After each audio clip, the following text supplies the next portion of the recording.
Pagi ini ialah muka surat 29. Muka surat 29 perengang di bawah sekali, iaitu berkaitan mengumpat. Mengumpat ni ada kaitan dengan percakapan lagi, berkaitan dengan lidah. Disebut oleh para ulama, lidah ini merupakan satu perkara yang amat berbahaya kepada kita jika kita tidak berusaha untuk mengawal, menjaganya. Bagi orang yang mengawal dan menjaga lidah, dengan lidahlah mereka akan memperoleh banyak kebaikan. Baik, di antara lidah ini akan digunakan oleh seseorang untuk melakukan umpatan. Apa yang dimaksudkan dengan mengumpat? Dia kata adapun mengumpat itu, maka iaitu menyebut engkau akan saudara engkau dengan perkataan yang dibenci ia akan dia. Jika mendengar ia akan dia. Itu mengumpat. Maknanya kita menyebut sesuatu perkataan yang jika perkataan itu didengari oleh orang yang kita umpat, dia marah. Itu dia panggil mengumpat. Tapi kalau kita sebut sesuatu perkataan kepada seseorang, perkataan itu bila dia dengari, dia tak marah. Dia tak panggil mengumpat. Mudah je. Tarikh mengumpat, kalau sekiranya kita cakap kepada seseorang perkataan yang bila dia dengar, dia marah. Sekalipun perkataan yang kita cakap itu benar, betul, ya, memang sungguh berlaku, jika dia dengar dia marah, maka dia panggil mengumpat. Jadi tang ni lah saya rasa orang-orang kita kurang kefahaman. Ia merasakan bahawa kita cakap benda betul pun, apa yang dia lakukan betul pun, ya betul. Sebagai contoh dia bercakap, dia kata, Allah, tadilah kita pergi ke Petron ke apa Pandang, ada YB membuat agihan sumbangan COVID ni. Saya tengok si mamak ni ambil makanan sikit je dia. Orang lain ambil banyak, dia sikit je ambil. Dia bercakap kepada orang lain tentang mamak. Andai kata percakapan itu, walaupun ia betul, mamak ambil sikit je, tapi andai kata didengari oleh mamak, mamak tak suka. Mamak ni jenis orang yang tak suka orang bercakap tentang dia. Andai kata kita bercakap benda betul, mamak ambil tu sikit. Andai kata mamak ni tahu, mamak tak suka, maka dia panggil mengumpat. Tapi kalau kita bercakap depan tuan ampunyanya, orang tak panggil mengumpat, sebab depan tuan. Mana kita bercakap di belakang lah ni. Kita bercakap di belakang. Apatah lagi apa yang kita bercakap itu perkara yang yang salah, yang memang tak betul, yang berunsur fitnah. Lagi-lagilah salah. Yang betul pun salah, apatah lagi yang tak betul. Sama ada engkau menyebut akan kekurangan pada diri seseorang, ataupun kekurangan pada akalnya, ataupun kekurangan pada perbuatannya, ataupun pada perkataannya, ataupun pada kainnya, ataupun lain-lainnya. Maknanya tak kira asalkan kita bercakap tentang orang. Tentang orang. Tak kira tentang orang tu, tentang kekurangan diri dia, Allah, orang tu sudahlah cacat, nak datang juga tempat perhimpunan orang ramai. Sepatutnya tunggu kat rumah je lah, kita pergi hantar kat rumah. Itu kekurangan orang. Ataupun akal. Allah, orang ni kata tengok anak dia, study bukan main hebatnya, tapi dapat keputusan, mu tahu anak dia dapat berapa SPM baru ni? Dapat 11E. Itu mana kita memperhatikan tentang akal seseorang. Dan nak buat macam mana? Allah Ta'ala takdirkan dia dapat keputusan yang tak bagus, walaupun dia telah pun berusaha dan upaya. Jadi mana kesimpulannya? Mengumpat ni adalah kita bercakap tentang seseorang. Tentang apa? Tentang kekurangan diri seseorang. Tentang apa? Tentang kekurangan akal seseorang. Tentang apa? Tentang perbuatan seseorang. Tentang apa? Tentang perkataan seseorang. suara dia tak sedap lah. Dia tak sedap pergi jadi apa ni untuk Bilal juga. Buat apa dia? Buat siapa pun. Itu tentang perkataan. Mana suara ataupun lain-lain. Tak boleh kita bercakap. Dilarang oleh agama. Kerana Nabi SAW bersabda. Nabi kata, ada berdasarkan firman Allah Subhanahu wa taala, ya ayyuhalladzina amanu, wahai orang yang beriman, istanibu katsiran minadh dhanni, jauhlah oleh kamu daripada banyak sangka. Tolong kamu jauhkan daripada banyak sangka. Mana menyangka sangkaan yang tak berapa betul ni, tolong kamu elakkan daripada berbuat demikian. Kenapa kata Allah, inna ba'dadh dhanni ismun, kerana sesungguhnya sebahagian daripada sangkaan, banyak sangka itu adalah dosa. Memang ya, kebanyakan apa yang kita sangka pada hari ini Mahdi, kebanyakannya adalah sangkaan salah. Yang kita sangka tu 95% kebanyakannya adalah salah. Jadi apabila salah, maknanya dia panggil berdosa. Wala yattaba'dukum ba'da. Yang kedua, Allah Ta'ala larang dalam Quran ini. Allah Ta'ala kata, janganlah kamu mengumpat sebahagian daripada kamu terhadap sebahagian yang lain. Kenapa? Kenapa sangat tak boleh ni mengumpat apa nama saudara kita? Kenapa tak boleh? Kerana dia merupakan dosa. Bahkan dalam ayat ini Allah Ta'ala jadikan perumpamaan. Allah Ta'ala kata, ayuhibbu ahadukum ayyakula lahma akhihi. Apakah suka di kalangan kamu ini memakan daging saudara dia yang masih lagi hidup? Saudara dia ni, katakanlah Kak Nuriah ni masih lagi hidup. Kak Ruhana pergi jumpa Kak Nuriah, ambil pisau, toreh sikit tangan, toreh sikit betih, di bahagian-bahagian apa ni daging banyak, ambil daging Kak Nuriah goreng. Sanggup ke tidak kita berbuat demikian?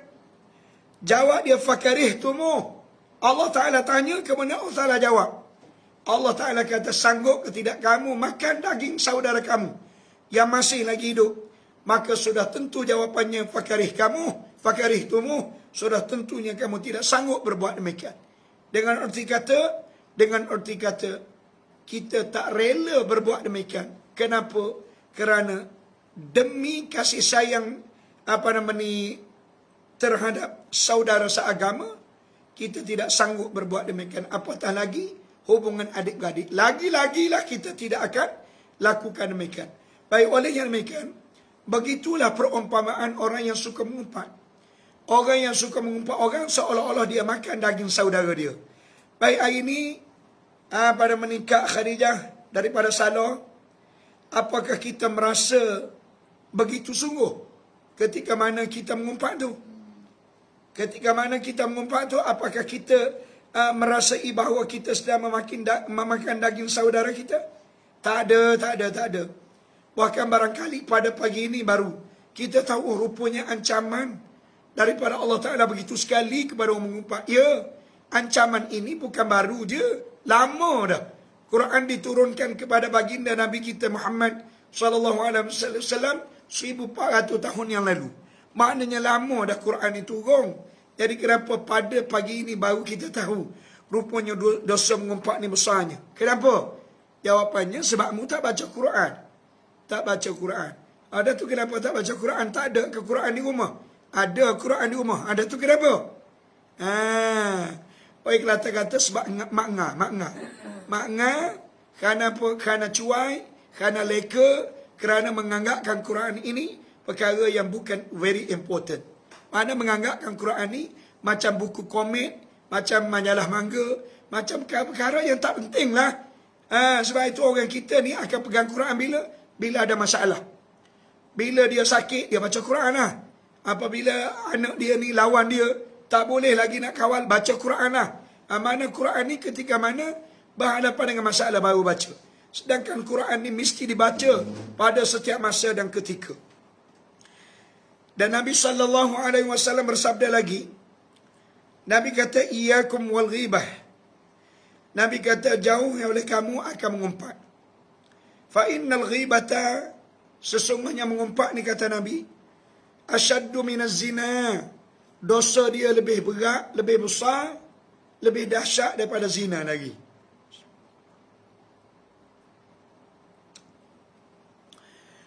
Nabi kata dosa mengumpat ni lebih besar daripada dosa berzina lagi.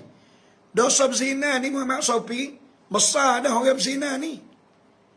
Di mana orang yang berzina jika mereka itu di kalangan dara dan juga turuna. Dengan erti kata mereka ini belum pernah berkahwin, maka hukuman zina ini hendaklah disebab 100 bab.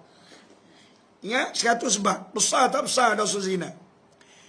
Yang kedua, jika salah seorang daripada mereka, makna lelaki ataupun perempuan, ataupun kedua-dua mereka ini pernah menikah dah. Dulu dia pernah menikah dah, sekarang dia bercerai. Kemudian dia pergi berzina pula dengan orang lain. Ataupun sekarang dia ada pasangan dah, dia pergi berzina pula dengan orang lain. Maksudnya, dia pernah berkahwin. Tiba-tiba dia berzina, maka Muhammad Sofi hukum dia rejam sampai mati. Farjumuhuma albattata. Nabi kata, hendaklah direjamkan dia. Kedua mereka ini ataupun salah seorang yang telah berkahwin, yang merasai nikmat perkahwinan, yang telah berzina itu albattata sama sekali. Makna kena rejam sampai mati. Bila rejam ni Muhammad Sofi maksudnya dengan menggunakan batu yang kecil. Dibaling. Selagi mana tak mati, dibalinglah. Sehinggalah orang tu mati. Maknanya nak boleh orang ni mati ni lama. Kenapa dilakukan demikian? Memang nak suruh dia azab, nak suruh dia seksa. Kenapa?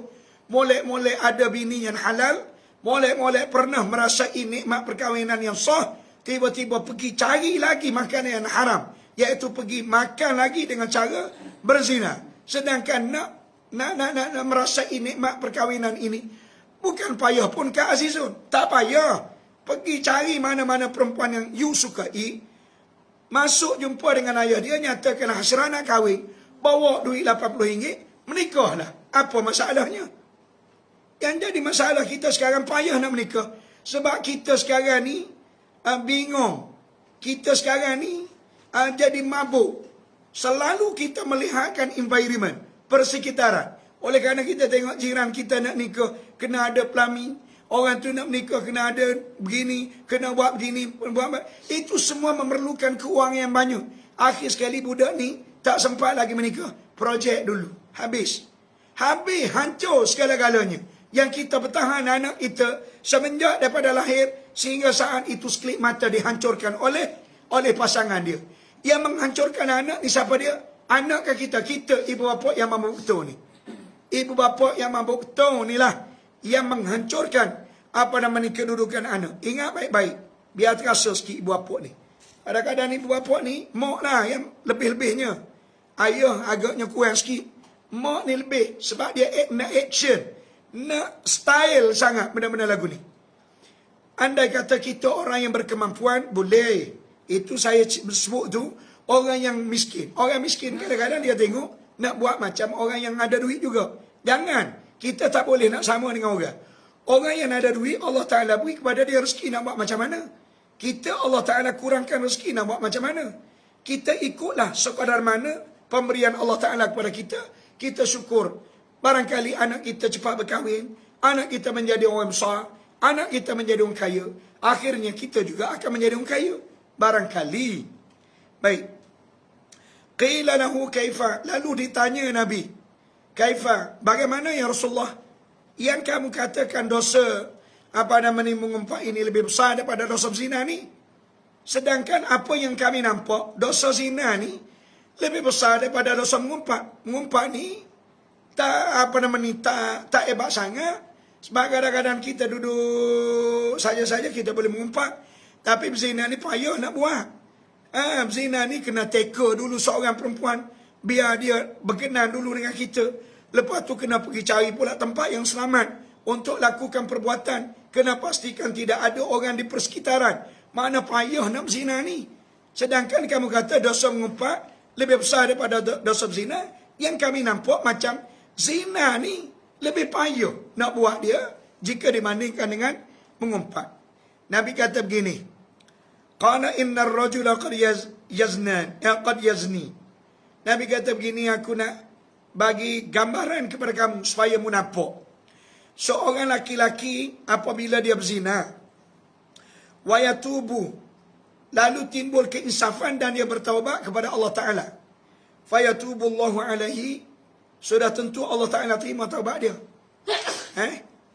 Orang berzina, lepas daripada berzina barangkali sebulan dua ataupun setahun dua, timbul keinsafan, dia pun mengisah, sedar di atas kesilapan yang dilakukan, di atas dosa yang dilakukan.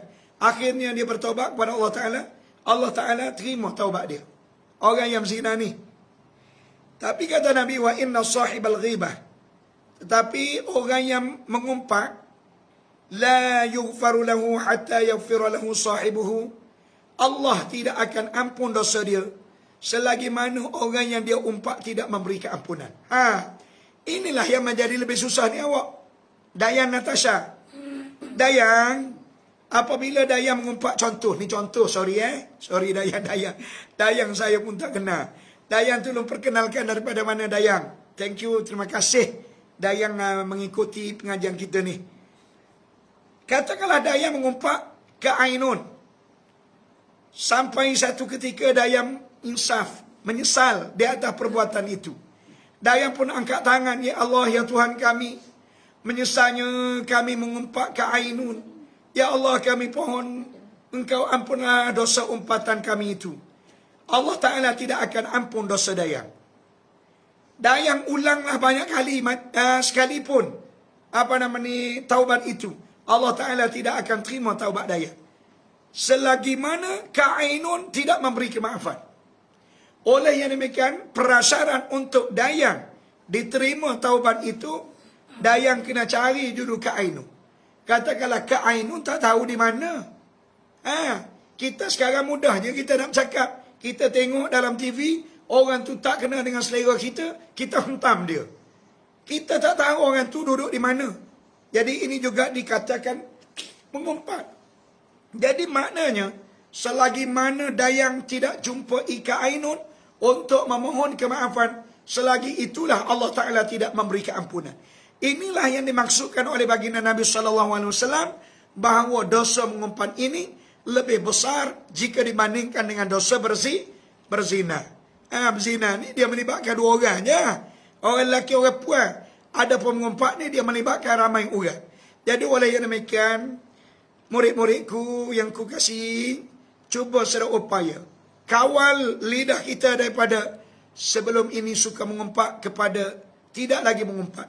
Bila rasa-rasa nak mengumpat, cepat-cepat pegang wasbah, istighfar ataupun zikir kepada Allah Ta'ala. Apabila rasa nak mengumpat, cepat-cepat kita baca Quran. Apabila timbul rasa seronok nak mengumpat, cepat-cepat pergi ke dapur goreng nasi. Kita kena cari pelan alternatif. InsyaAllah, lama-kelamaan menjadi kebiasaan kepada kita, tidak lagi menjadikan amalan mengumpat ini sebagai amalan. Dan menilai oleh Nabi SAW ke dalam api neraka pada malam Isra' dan Mi'raj. Ini satu cerita.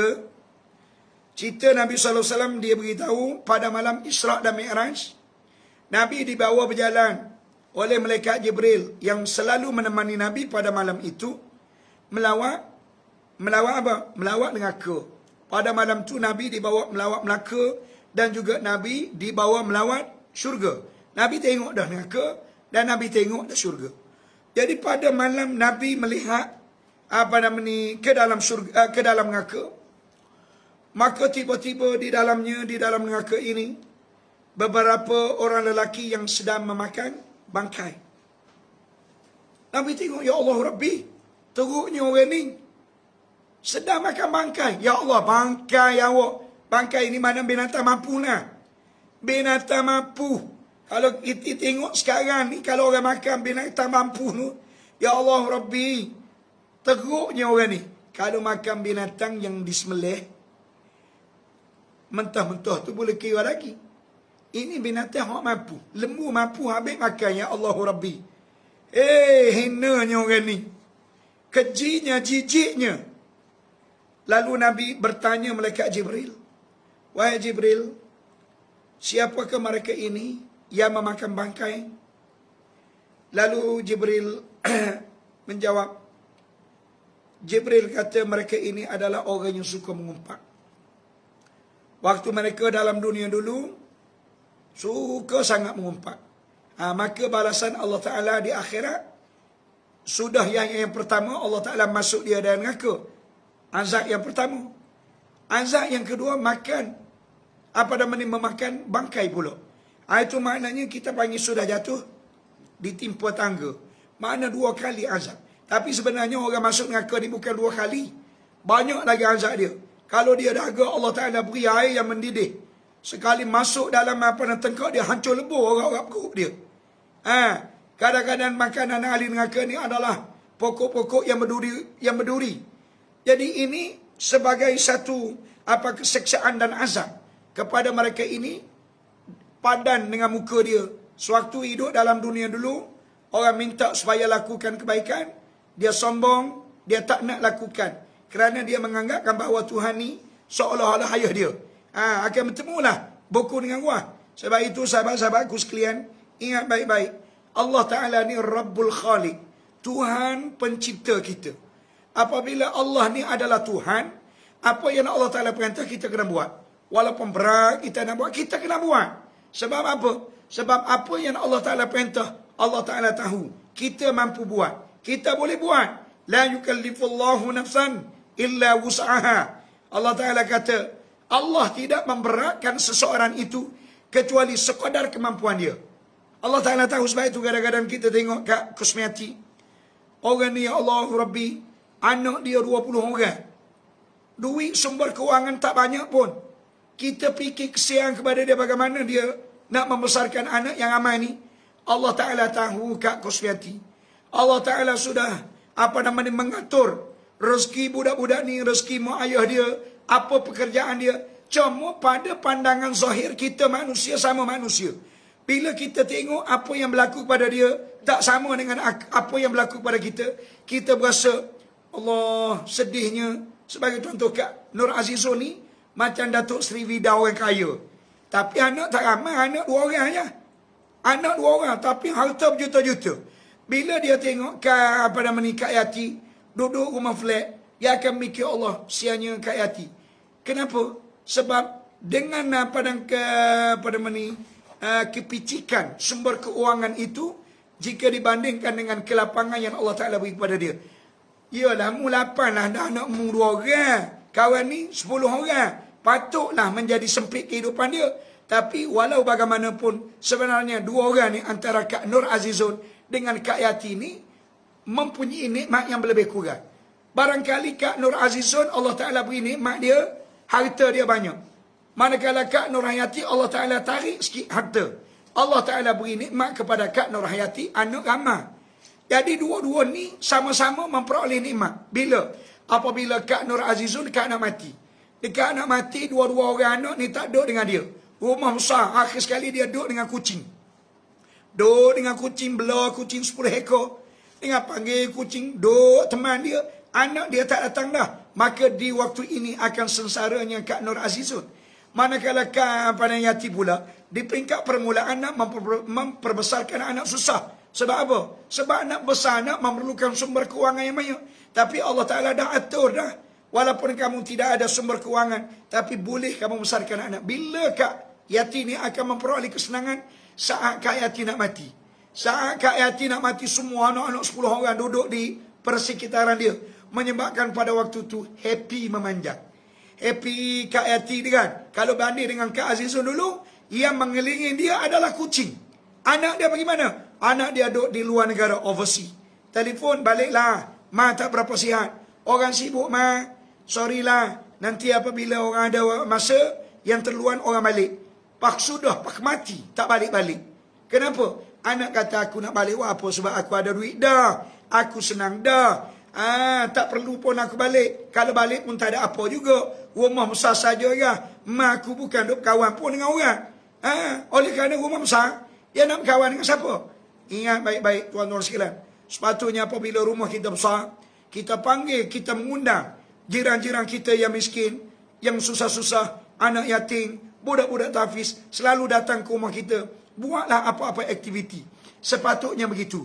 Tapi tidak berlaku. Kenapa? Sebab lain yang kita fikir, lain yang Allah Ta'ala kehendaki. Jadi oleh itu, terjawablah. Orang yang Nabi melihat dalam mengaka tadi, yang sedang memakan bangkai itu, adalah orang yang suka mengumpat. Dan ketahui olehmu bahawasanya mengumpat itu hukumnya haram. Ijma' ulama'. Mana sebulat suara alim ulama' mengatakan mengumpat ni hukumnya haram. Tak ada aruh-aruh. Tak ada. Mengumpat hukum dia haram. Kecuali ada beberapa perkara yang diberi excuse untuk mengumpat. Yang ni harus. Nanti akan saya ulaskan mungkin dalam pengajian akan datang. Okey, sekadar itu dulu yang dapat saya sampaikan pada pagi ini. InsyaAllah sedikit sebanyak Allah Ta'ala memberi kepada kita kemampuan untuk kita memahami, dan kita harap Allah Ta'ala beri juga kemampuan untuk kita beramal dengan apa yang kita fahami. Mudah-mudahan Allah Ta'ala redha kepada kita, Allah Ta'ala sayang, dan Allah Ta'ala suka kepada kita. Dan kita harap Allah Ta'ala jauhi kita daripada apa-apa yang kita tidak sukai. Bismillahirrahmanirrahim. Alhamdulillahi Rabbil Alamin. Wassalatu wassalamu ala Rasulillahi wa ala alihi wa sahbihi ajma'in. Ya Allah, ya Tuhan kami, pada pagi yang mulia ini, kami panjatkan setinggi-tinggi kesyukuran kehadrat-Mu di atas kurniaan nikmat umur yang panjangnya kepada kami. Pada pagi ini kami masih lagi dihidupkan oleh-Mu, membolehkan kami bangkit mengerjakan perintah-Mu, membolehkan kami beramal dengan amal yang kami pelajari. Ya Allah, ya Tuhan kami amat mengharapkan kepada-Mu segala perkara-perkara yang tidak kami ingini dijauhi daripada kami. Berilah kesihatan yang sebaik-baiknya kepada kami. Kurniakanlah kemurahan rezeki yang curah-curah banyaknya kepada kami. Jadikanlah anak zuriat kami semuanya anak-anak yang beriman dan bertakwa kepada-Mu. Jadilah kami insan yang berguna, ya Allah. Ya Allah, berilah buku catatan amalan melalui tangan kanan kami. Ya Allah, berilah kami memperoleh syafaat Nabi kami. Ya Allah, berilah kami dapat berteduh di bawah bayangan aras-Mu pada hari yang tidak ada bayangan kecuali bayangan aras-Mu sahaja. Ya Allah, berilah kesihatan yang sebaik-baiknya kepada Kak Zi, kepada suaminya, kepada semua murid-murid kami di mana saja mereka berada. Ya Allah, ya Tuhan kami pohon kepada Kamu, jadikanlah tahfiz kami ini maju semaju-majunya. Ya Allah, kami pohon jadilah anak-anak kami hafizul Quran, pelajar-pelajar tahfiz kami ini hafizul Quran. Ya Allah, ya Tuhan kami, kepada mereka yang selalu menyumbang menderma kepada tahfiz kami ini, berilah kepada mereka itu gantian yang sebaik-baiknya. Berilah bisnis mereka maju semaju-majunya. Berilah ketenangan hidup kepada mereka dengan setenang-tenangnya. Jadikanlah anak keluarga mereka anak-anak yang berguna, anak-anak yang dengar kata, anak-anak yang menjadi